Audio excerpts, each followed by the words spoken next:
ದೋಷಿಗೆ, ಆ ಕಂಪ್ಲೇನೆಂಟ್ಗೆ ನೀನು ಒಂದು ಹೆಣ ಎತ್ತಿದ್ರೆ ನೀನು ಎಷ್ಟು ಹಣ ಹೆಚ್ಚು ಅಷ್ಟು ಜಾಸ್ತಿ ದಿನ ಜೈಲಲ್ಲಿ ಇರ್ತೀಯ ಅಂತ ಎದುರಿಸ್ತೀರಾ ನೀವು?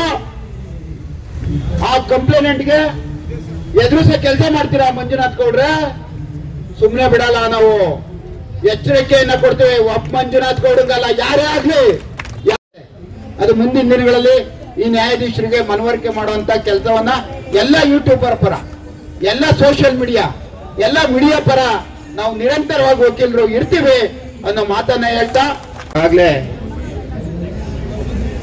ನಮ್ಮನ್ನೆಲ್ಲ ಕುರಿತು ಸುದೀರ್ಘವಾಗಿ ಹಿರಿಯ ವಕೀಲರಾದ ಬಾಲನ್ ಅವರು ಮಾತನಾಡಿದ್ದಾರೆ. ಈ ಅಸಂಖ್ಯಾತ ಸಾವುಗಳ ಬಗ್ಗೆ ನಿರಂತರ ಹೋರಾಟ ಮಾಡ್ತಾ ಇರೋ ಹೋರಾಟಗಾರರಿಗೆ ಒಂದ್ ಕಡೆ ಬೆಂಬಲ ಕೊಡೋದು, ಮತ್ತೆ ಈ ಹೋರಾಟವನ್ನ ಏನ್ ಇತ್ತೀಚೆಗೆ ರಾಜ್ಯ ಸರ್ಕಾರ SIT ರಚನೆ ಮಾಡಿದೆ ಅದನ್ನ ತಾರ್ಕಿಕ ಅಂತ್ಯಕ್ಕೆ ಕೊಂಡೊಯ್ಯುವ ಒತ್ತಡವನ್ನ ಏರುವ ಸಲುವಾಗಿ ಇವತ್ತು ಈ ಸಭೆಯನ್ನ, ಸಾಂಕೇತಿಕ ಸಭೆಯನ್ನ, ಇದು ಬಹುದೊಡ್ಡ ಮಟ್ಟದ ಸಭೆ ಏನಲ್ಲ, ದೊಡ್ಡ ಮಟ್ಟದ ಸಭೆ ಬೇಕಾಗೂ ಇಲ್ಲ. ಈ ಸಾಂಕೇತಿಕ ಸಭೆ ಇಡೀ ರಾಜ್ಯದ, ಇಡೀ ದೇಶದ ಜನಮಾನಸದಲ್ಲಿ ಏನು ಧ್ವನಿ ಇದೆ ಆ ಧ್ವನಿಗೆ ಧ್ವನಿಯಾಗಿ ಈ ಸಭೆ ನಡೀತಾ ಇದೆ. ಏನ್ ನಾವು ಕಳೆದ ಬಾರಿ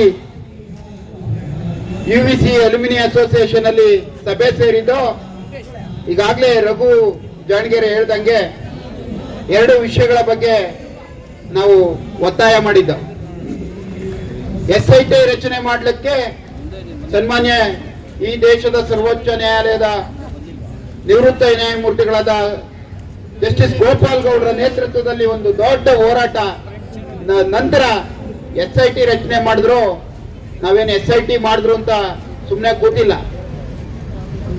ಅಂದ್ರೆ SIT ಕೆಲಸವನ್ನ ಸೂಕ್ಷ್ಮವಾಗಿ ಡೇ ಟು ಡೇ ನಾವು ನೋಡ್ತಾ ಇದ್ದೀವಿ, ನೋಡಿದವರ ಹತ್ರ ಕೇಳ್ತಾ ಇದ್ದೀವಿ, ಮುಂದಿನ ರೂಪರೇಷೆಗಳನ್ನ ಸಿದ್ಧಪಡಿಸಿ ಕೆಲಸವನ್ನ ಮಾಡ್ತಾ ಇದ್ದೀವಿ ಅನ್ನೋದಕ್ಕೆ ಸೂಚನೆಯಾಗಿ ಈ ಸಭೆ.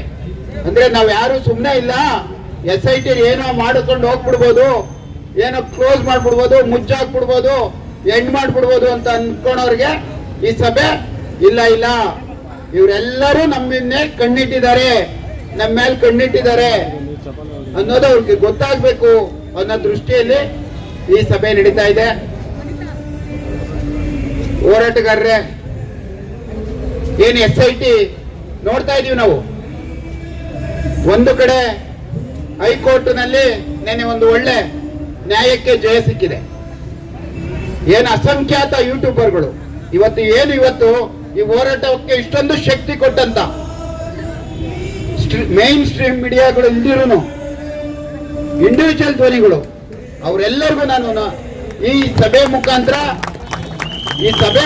ಅವ್ರನ್ನೆಲ್ಲನೂ ನಾವು ಗೌರವಿಸಬೇಕಾಗುತ್ತೆ. ಅವರೆಲ್ಲ ಹೆದರಿಕೆಗಳು ಬೆದರಿಕೆಗಳಿಗೂ ಯಾವುದು ಜಗ್ದಿರ ಟಿಲ್ ಟುಡೇ, ಈಗಲೂ ಸಹ ಬೆಳಗ್ಗೆನೂ ನಾನು ಒಂದು ವಿಡಿಯೋ ನೋಡಿದೆ. ಅಂದ್ರೆ ನಮ್ಮೆಲ್ಲರೂ ಏನ್ ನಾವು ಇಲ್ಲಿಷ್ಟು ಜನ ಇರ್ಬೋದು, ಇಡೀ ರಾಜ್ಯ ನೋಡ್ತಾ ಇದೆ, ದೇಶ ನೋಡ್ತಾ ಇದೆ.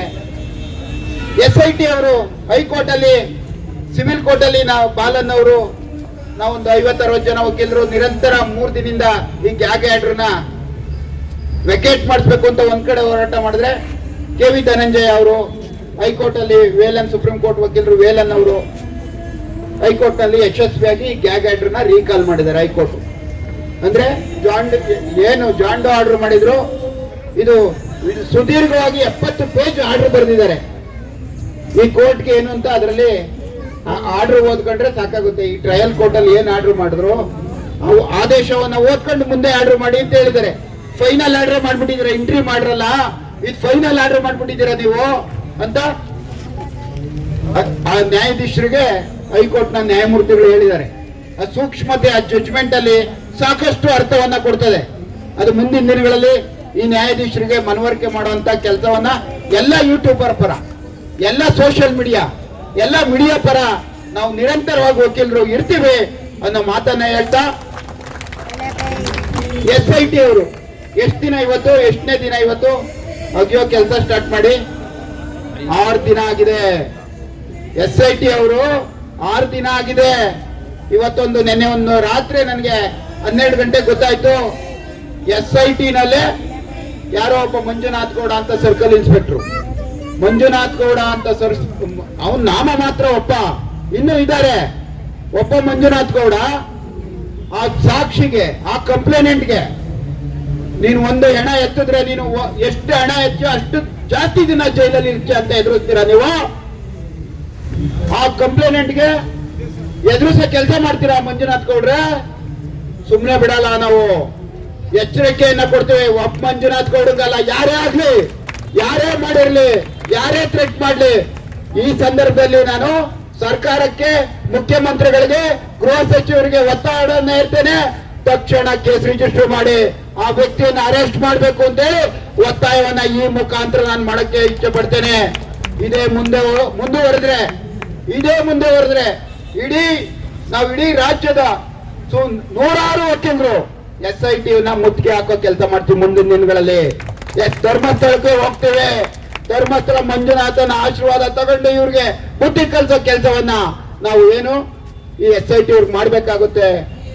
ಏನಿದ್ದಾರೆ ಮೊಹಂತಿ ಇರ್ಬೋದು, ಅನುಚೇತ್ ಇರ್ಬೋದು, ಇದಕ್ಕೆ ಅವಕಾಶ ಕೊಡಬೇಡಿ.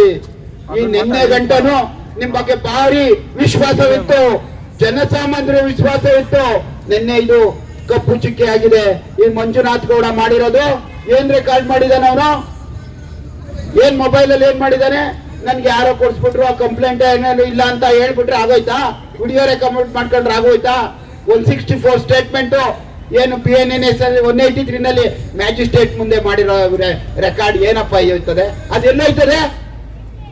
ಜ್ಞಾನ ಬೇಡವಾ? ಸಾಮಾನ್ಯ ಜ್ಞಾನ ಬೇಡವಾ ನಿನ್ಗೆ?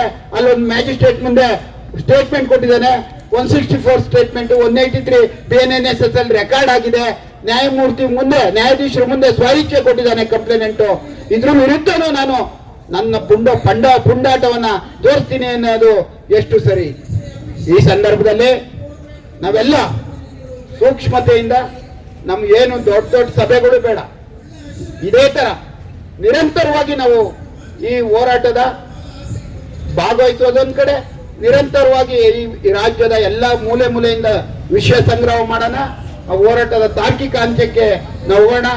ಇನ್ನ ನಮ್ಮ ವಕೀಲರು ನಮ್ಮ ಶಕ್ತಿ ಮೀರಿ ಈ ಹೋರಾಟದ ಹಿಂದೆ ಇರ್ತೀವಿ ಅಂತ ಹೇಳಿ ತಮ್ಮೆಲ್ಲರಿಗೂ ವಂದಿಸಿ ನನ್ನ ಮಾತನ್ನು ಮುಗಿಸ್ತೇನೆ. ನಮಸ್ಕಾರ. ಜೈ ಹಿಂದ್.